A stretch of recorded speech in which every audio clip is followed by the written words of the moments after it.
bucket slammed into her face as Colonel Hargrove forced her head down into the filthy water. "This is what happens to those who don't measure up," he announced to the silent recruits watching. When he finally released her, everyone expected tears or surrender. Instead, Lieutenant Locke rose calmly, water streaming down her uniform, and did something so unexpected it transformed the entire military base overnight.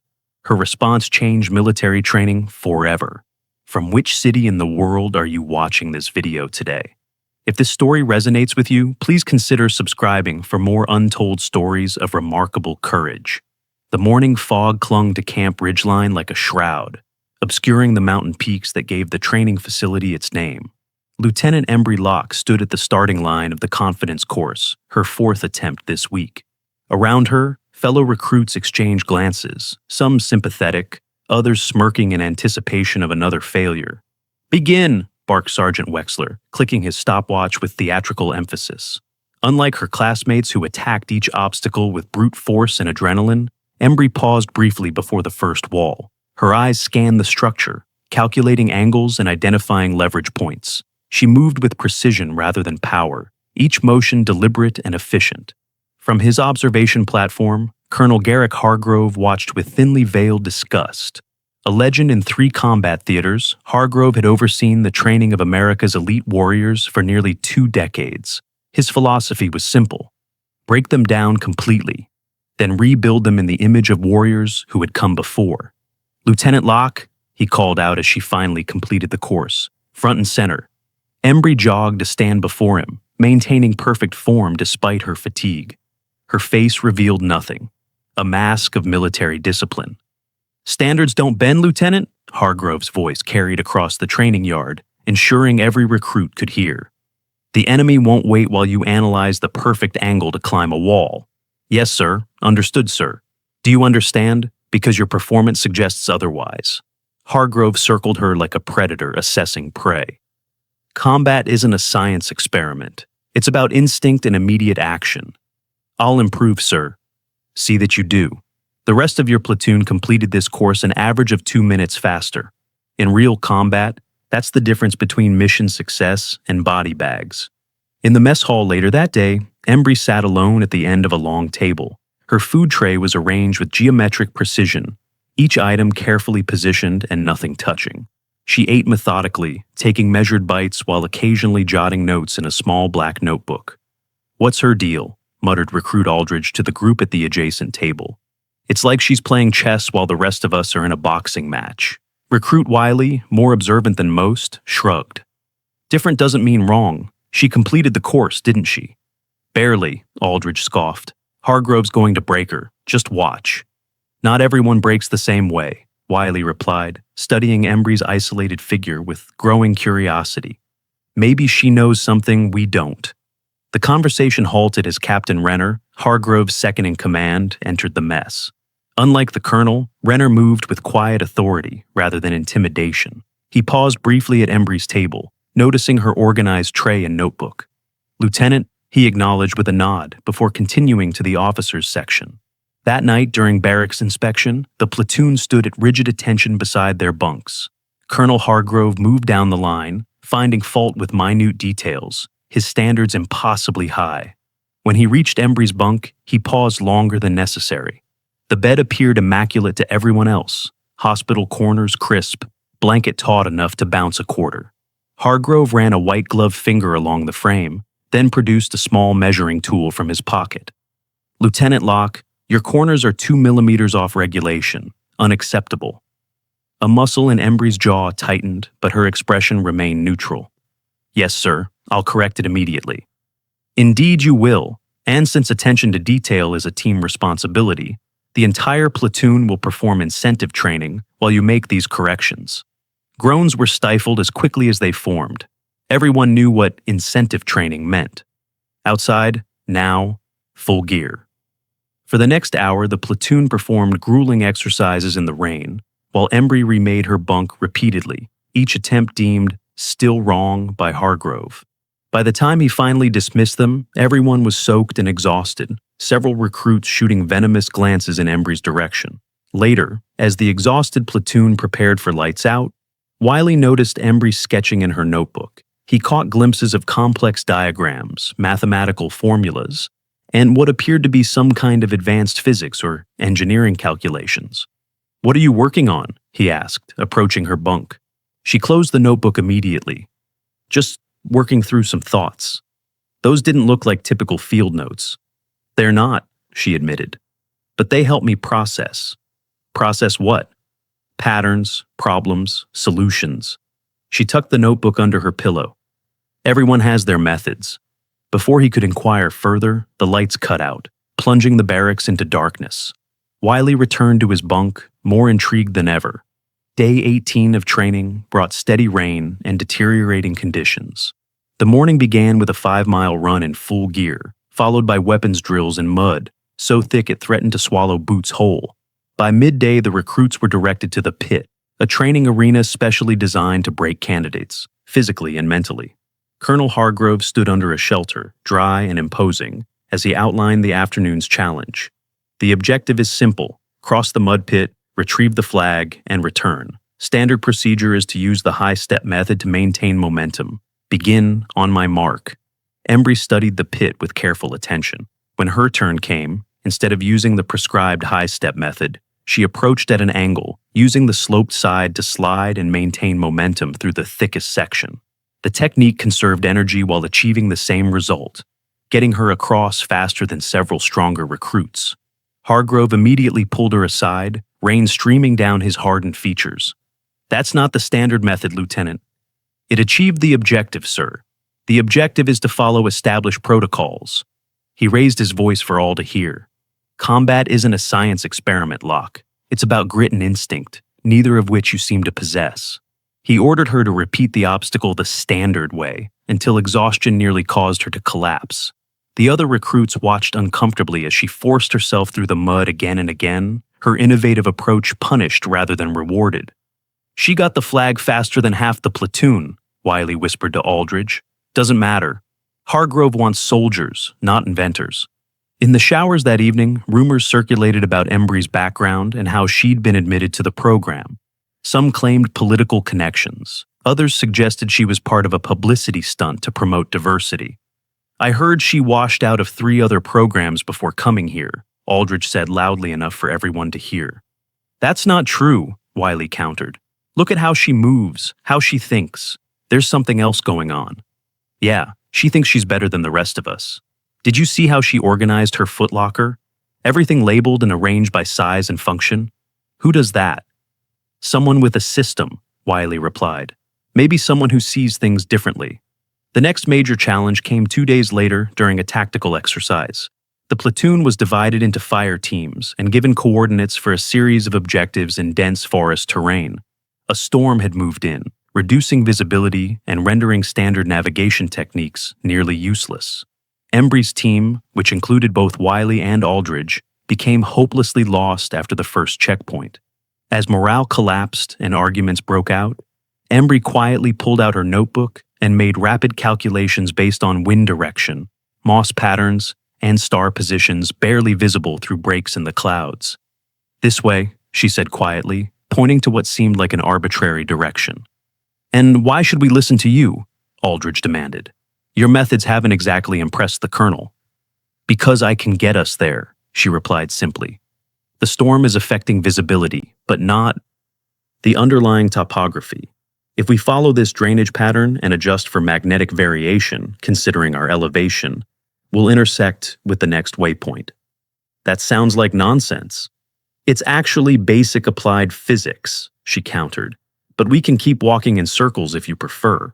With no better options and time running short, the team reluctantly followed her lead. To their astonishment, she navigated them directly to the objective with uncanny precision, arriving ahead of all other teams despite their earlier setbacks. As they celebrated completing the mission, Wiley confronted her away from the others. "That wasn't basic land nav. What are you not telling us?" Embry hesitated, seeming to weigh her response carefully. "I have some background in positional mathematics and environmental analysis." "Some background? You just navigated through a storm using, what, moss and wind patterns?" "Among other variables, yes."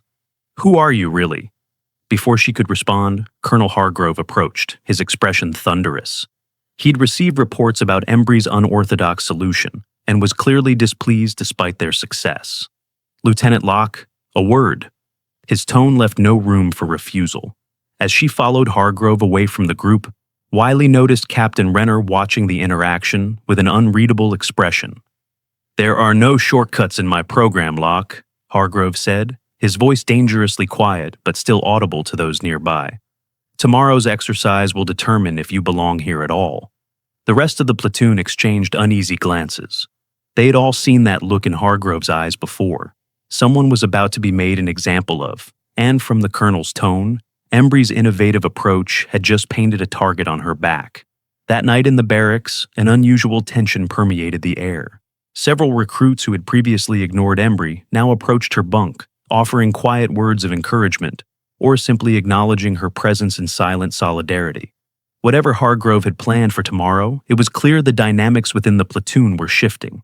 Embry sat on her bunk, calmly making entries in her notebook, as though preparing for a routine day rather than a potential reckoning. When Wiley passed by, she glanced up briefly.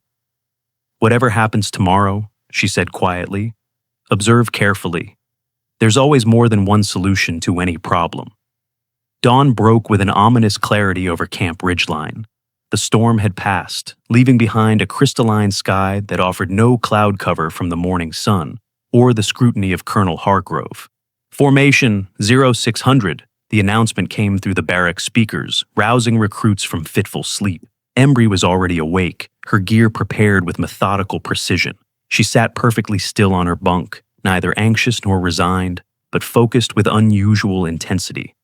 "Ready for whatever he throws at you?" Wiley asked quietly as the barracks stirred to life around them. "I'm always ready," she replied. "The question is whether they are." At precisely 600 hours, the entire company assembled on the main training field. Colonel Hargrove stood on an elevated platform, Captain Renner at his side. Behind them loomed an imposing obstacle course unlike anything the recruits had seen before, clearly assembled overnight specifically for this occasion. "Today's exercise," Hargrove began without preamble, "will evaluate your capacity to function independently under extreme pressure. Each of you will attempt this course solo, with a time limit of 8 minutes. Murmurs rippled through the formation. The course was clearly designed for team completion, with obstacles that would normally require multiple people to navigate safely. "Lieutenant Locke," Hargrove continued, silencing the whispers with a sharp glance.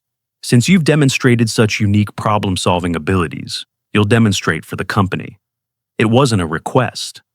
Embry stepped forward, her expression betraying nothing as she surveyed the course. From the starting line, she could identify at least 3 sections that would be nearly impossible to complete alone within the time constraint. "You have 8 minutes to complete all obstacles and retrieve the flag at the end of the course," Hargrove stated. "Begin on my mark." Captain Renner leaned toward the colonel, speaking in a low voice. "Sir, standard safety protocols recommend a team approach for obstacles 4 and 7. "Noted, Captain," Hargrove replied without taking his eyes off Embry. "The lieutenant, however, prefers her own methods. Let's see how they serve her today." Embry approached the starting line, removing her watch and handing it to Wiley. "Hold this for me." "Sir," she addressed Hargrove, "permission to utilize available resources within the training area?" The colonel's eyes narrowed. "You have what's on your person, Lieutenant, nothing more." Embry nodded once, her gaze sweeping the course one final time before settling into a ready stance. "Mark!" Hargrove commanded. Embry attacked the first 3 obstacles with surprising speed, forsaking her usual measured approach for pure efficiency. She scaled the wall using momentum rather than technique, navigated the rope bridge with perfect balance, and cleared the tire field in record time. The 4th obstacle presented the first major challenge, a 15-foot gap with only a single rope suspended above it. Typically, one recruit would cross while teammates stabilized the rope from both ends. Alone, the rope would swing wildly, making the crossing treacherous at best. Without hesitation, Embry removed her belt, wrapped it around the rope and her wrist to create a makeshift stabilizer, then traversed the gap using controlled momentum to minimize swing. The technique was unorthodox, but effective. 4 minutes remaining, Hargrove called out as she reached the midpoint of the course. The seventh obstacle proved most daunting, a series of suspended platforms too far apart to jump between without assistance. Embry paused, evaluating her options as precious seconds ticked away.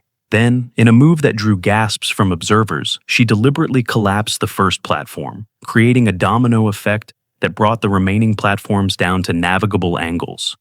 "She's breaking the course," Aldridge muttered in disbelief. "No," Wiley corrected. "She's adapting it." With 30 seconds remaining, Embry reached the final obstacle, a 12-foot wall with no handholds. Behind it stood the flag she needed to retrieve. Standard procedure would involve a team boost or human pyramid. Alone, it appeared insurmountable. Embry backed up several paces, then charged forward, redirecting her momentum up the wall in a parkour-inspired move that got her hands to the top edge. For a moment, it seemed she might complete the impossible task.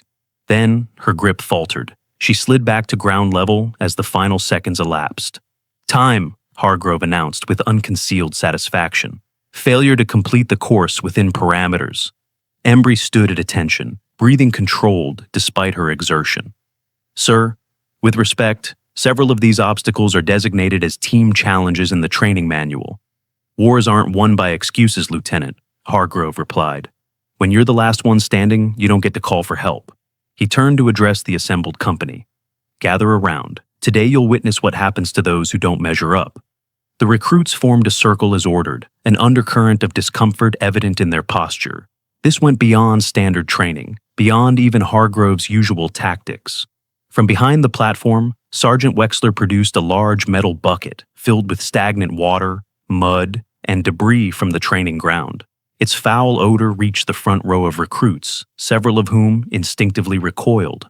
"Since Lieutenant Locke thinks her brain makes her special," Hargrove announced, his voice carrying across the now silent field, "let's see how well she can think with her head in the muck where she belongs."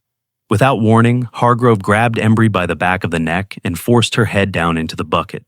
The water splashed over the sides as she was submerged, some recruits stepping back to avoid the spray. He held her there for several long seconds, long enough that Captain Renner took a half step forward before catching himself. When Hargrove finally released her, Embry came up gasping, filthy water streaming down her face and soaking the front of her uniform. Algae clung to her hair, and a small cut had opened above her right eyebrow, where it had struck the bucket's edge. The training ground fell completely silent. Every eye was on Embry, waiting for her reaction. Tears, rage, submission, anything that would bring this uncomfortable scene to its expected conclusion. What happened next stunned everyone. Embry rose, to her full height, wiping mud from her face with deliberate calm. Instead of breaking down or fighting back, she stood at perfect attention, water dripping from her uniform, as she stared directly at Hargrove with unflinching composure. "Permission to address the company, Colonel?" she asked, her voice steady and clear. Hargrove blinked, momentarily caught off guard by her composure. He had expected, perhaps even wanted her to break, to prove his point that she didn't belong. Her dignity in the face of humiliation was clearly not part of his calculated scenario. "Granted," he said finally, perhaps curious to see where this would lead. Embry turned to face the assembled recruits, water still dripping from her chin. "My name is Lieutenant Embry Locke, Ph.D. Before enlisting, I designed guidance systems for the Artemis deep space mission. I hold patents on 3 targeting technologies currently used by our special forces." A wave of whispers rippled through the formation. Even Hargrove seemed taken aback by this revelation. "I enlisted because I wanted to understand the human element behind the systems I design, to ensure that what I create serves those who serve our country." She spoke with quiet authority that commanded attention without demanding it. "I could have remained in my lab, but I chose to be here, with you, learning what you face so I can better support your missions." She turned slightly toward Hargrove, but addressed the entire company. "Colonel Hargrove is right about one thing. Standards matter, but standards evolve. The modern battlefield requires both physical strength and cognitive approach. The enemies we face today aren't just strong, they're adaptable and innovative. We must be more so." Without waiting for permission, she walked to a nearby whiteboard used for tactical briefings. Taking a marker, she quickly sketched a diagram of the obstacle course, then overlaid a series of vectors and force calculations. The course as designed, she explained, creates an artificial limitation by requiring solo completion of team obstacles. But even this has solutions if we reconsider our approach. In less than 2 minutes, she diagrammed an entirely new approach to the morning's failed exercise, a solution that utilized environmental factors and leverage principles rather than brute strength. The 7th obstacle failed because I approached it as a traversal problem, but it's actually a structural one. Her marker moved quickly, illustrating principles of load distribution and momentum conservation. With this approach, even a single operator could complete it within the time constraint. She turned back to face the company. With respect, sir, I'd like to demonstrate this approach with the platoon's permission. For several tense moments, no one moved. Then Wiley stepped forward. I volunteer to assist, Lieutenant. One by one, other recruits followed suit, until nearly half the platoon had stepped forward, including, surprisingly, Aldridge. Even more shocking, Captain Renner stepped forward, removing his instructor's cap. I'd like to observe this demonstration firsthand, Colonel, he stated formally. The lieutenant's approach merits professional evaluation. Hargrove stood rigid, clearly recognizing that the situation had evolved beyond his control. His options were limited, a tactical corner he hadn't anticipated. You have 15 minutes, he finally conceded. Not a second more. What followed astonished everyone present. Embry organized the volunteers into specialized teams based not on raw strength, but on complementary abilities. She positioned smaller, more agile recruits as scouts and navigators while utilizing stronger members as anchors and power positions. Her approach to the course was fundamentally different, treating it as an integrated system rather than a series of individual challenges. Where traditional methods would have recruits attack each obstacle sequentially, Embry had teams working simultaneously on multiple sections, creating efficiencies impossible in a linear approach. Most surprisingly, she integrated Aldridge, her most vocal critic, as a key communicator, recognizing his natural leadership despite their past friction. Your voice carries authority, she told him. They'll respond faster to your commands than to mine. We need that efficiency. The revamped approach allowed the team to complete the entire course in just under 7 minutes, with every member, including Embry herself, retrieving individual flags from the final platform. The system she designed ensured that no one was left behind, and no one succeeded at another's expense. As the exercise concluded, the recruits gathered around Embry with newfound respect, their earlier discomfort transformed into cautious admiration. Captain Renner approached Colonel Hargrove and spoke quietly but firmly. Sir, I believe General Taro would be interested in Lieutenant Locke's innovations. The Pentagon has been pushing for exactly this kind of tactical evolution. Hargrove's expression remained impassive, but something had shifted behind his eyes. Make the call, he said finally. As the company dispersed to their next scheduled training, Embry found herself walking alongside Wiley. Why didn't you tell anyone who you really were? He asked. It would have saved you weeks of grief. Embry considered the question carefully. Because then, I would have learned what people do when they know who I am, not who they think I am. She glanced back at the obstacle course, now being reset by training staff. Sometimes the most valuable data comes from difficult experiments. And what data did you collect from having your head shoved in that bucket? A subtle smile crossed her face, the first he had seen since her arrival at Camp Ridgeline. That when pushed to breaking, this company doesn't fracture, it fuses. She nodded toward the dispersing recruits. That's worth knowing, don't you think? Word spread quickly through Camp Ridgeline about the morning's events.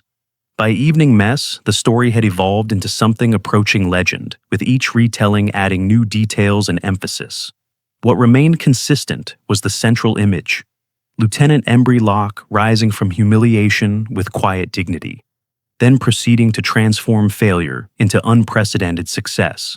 Embry herself remained unchanged, sitting at her usual isolated table with her meticulously arranged meal tray. The only difference was the occasional nod of acknowledgement she received from passing recruits, and the fact that Wiley and 2 others had joined her without invitation. Is it true you designed the guidance system for the Artemis mission? Asked Recruit Pearson, an engineering specialist who had previously kept his distance. One component of it, Embry replied, the terminal approach algorithm. That's the most complex part of the entire system, Pearson said with newfound respect. It has to account for dozens of variables simultaneously. 117, to be precise, she confirmed. But the principle is straightforward. Complex systems can be managed through properly structured frameworks.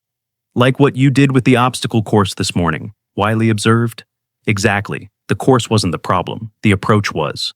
Their conversation was interrupted when Captain Renner entered the mess hall and made a direct line for their table. "Lieutenant Locke," he said formally, "Colonel Hargrove requests your presence in the command center at 1900 hours." Speculation erupted the moment Renner departed. Some believed Embry faced disciplinary action for undermining Hargrove's authority. Others suggested she might be removed from the program entirely, transferred to a research role more suited to her background. "Whatever happens," Aldridge said, joining their table unexpectedly, "you showed them something today. Showed all of us something." At precisely 1900 hours, Embry reported to the command center. Instead of finding only Colonel Hargrove as expected, she was surprised to see General Tarot herself seated at the briefing table. A distinguished veteran with salt and pepper hair, cropped in a no-nonsense style, Tarot had a reputation for progressive thinking that had earned her both admirers and detractors throughout the military hierarchy. "Lieutenant Locke," Hargrove acknowledged stiffly, "General Tarot has taken a personal interest in this morning's training evolution." "At ease, Lieutenant," Tarot said, gesturing to an empty chair. "I've reviewed the footage from today's exercise. Captain Renner was thorough in his documentation." Embry remained standing. "May I ask what specific aspects interested you, General?" "Your integrated approach to obstacle navigation, for one. Your leadership methodology, for another." Tarot studied her with keen interest. "But most significantly, your response to adversity.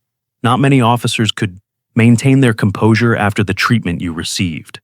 "With respect, General, maintaining composure under duress is exactly what this program is designed to teach."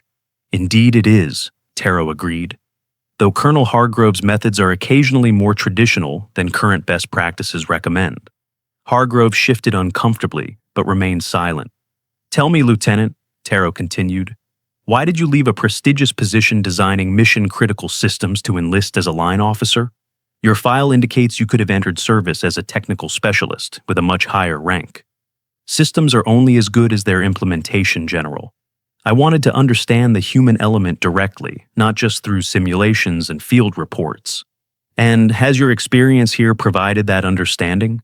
Embry glanced briefly at Hargrove before answering. "It has shown me that our greatest strengths often emerge from our most significant challenges.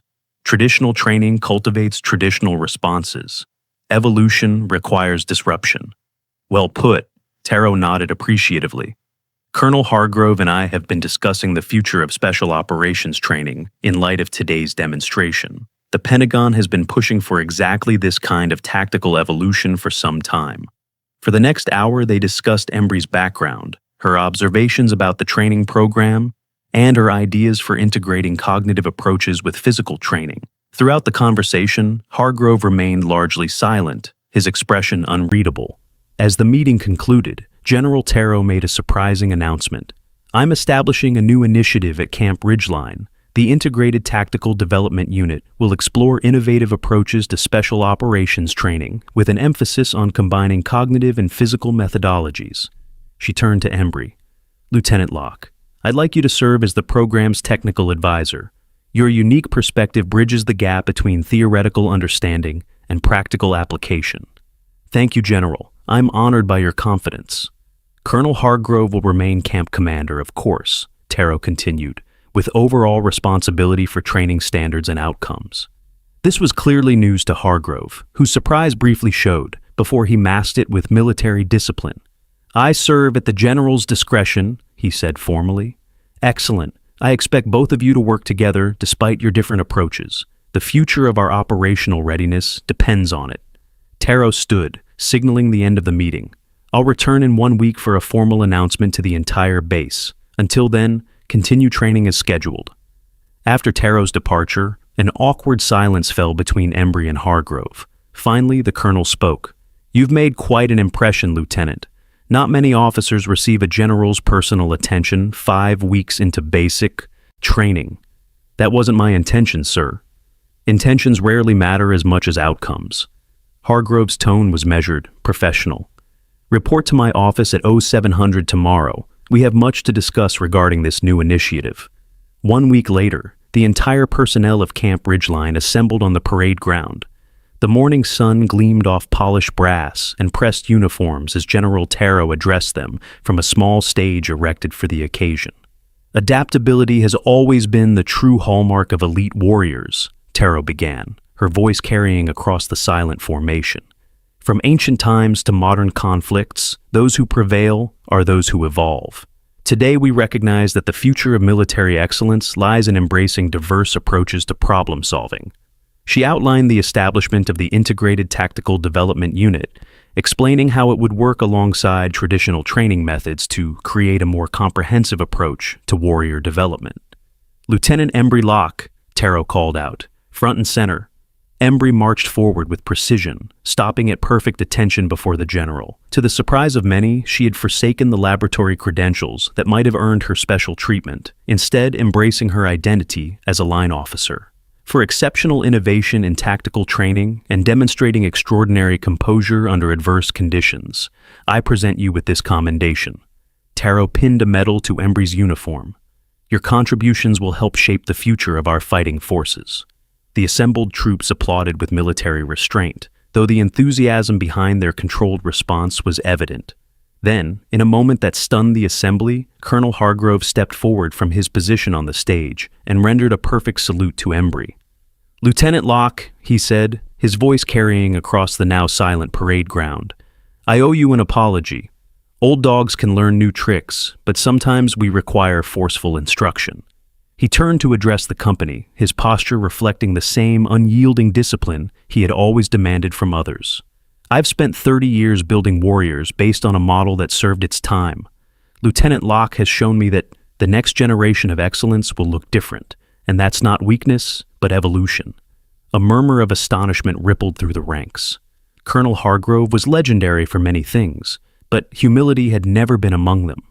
The warriors of tomorrow, he continued, will need both the physical courage we have always cultivated and the cognitive agility that Lieutenant Locke represents. Together, these qualities will make our forces unbeatable on any battlefield. 6 months later, Camp Ridgeline had undergone a remarkable transformation.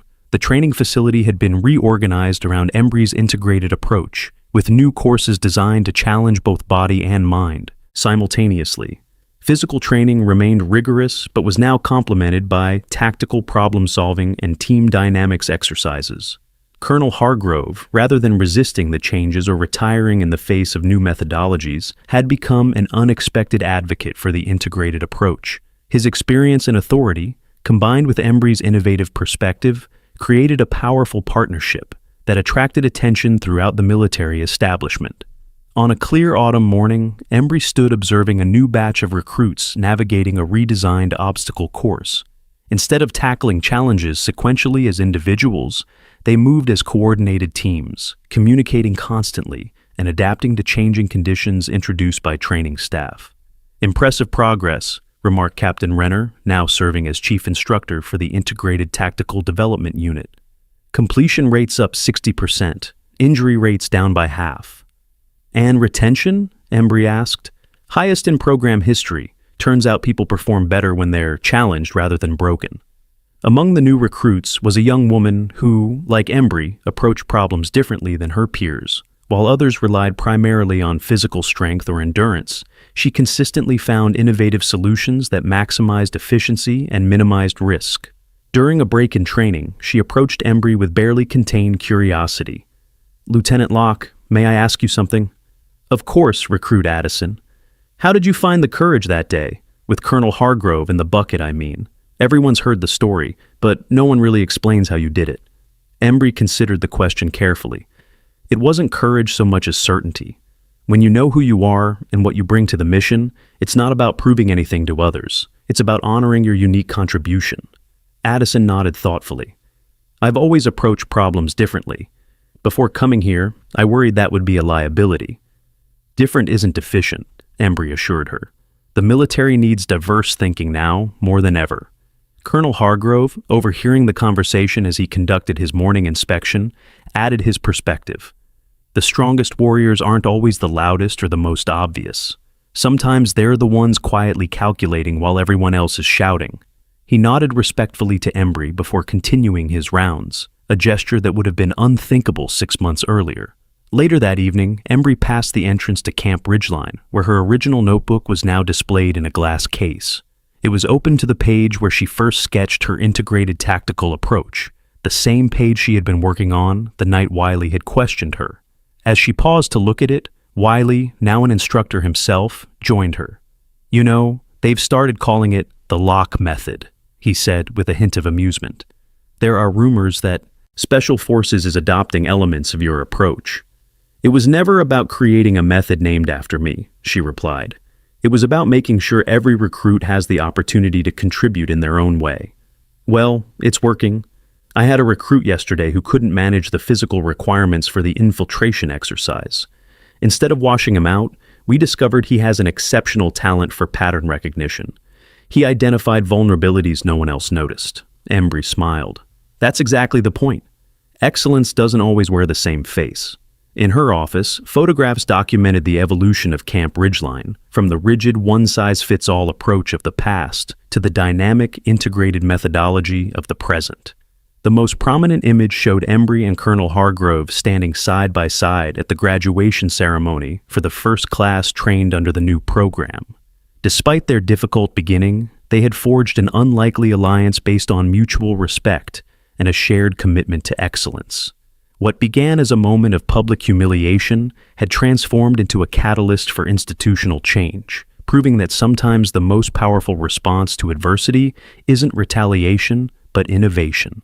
As new recruits continued to arrive at Camp Ridgeline, they encountered a training environment unlike any other in the military, one that valued both traditional warrior virtues and contemporary cognitive approaches. The story of Lieutenant Embry Locke and her response to Colonel Hargrove's bucket had become part of the camp's folklore, a testament to the fact that true strength often manifests in unexpected ways. Most importantly, the legacy of that moment extended far beyond a single officer or training facility. It represented a fundamental shift in how military excellence was defined and developed, ensuring that future generations of warriors would be prepared not just to endure challenges, but to transform them into opportunities.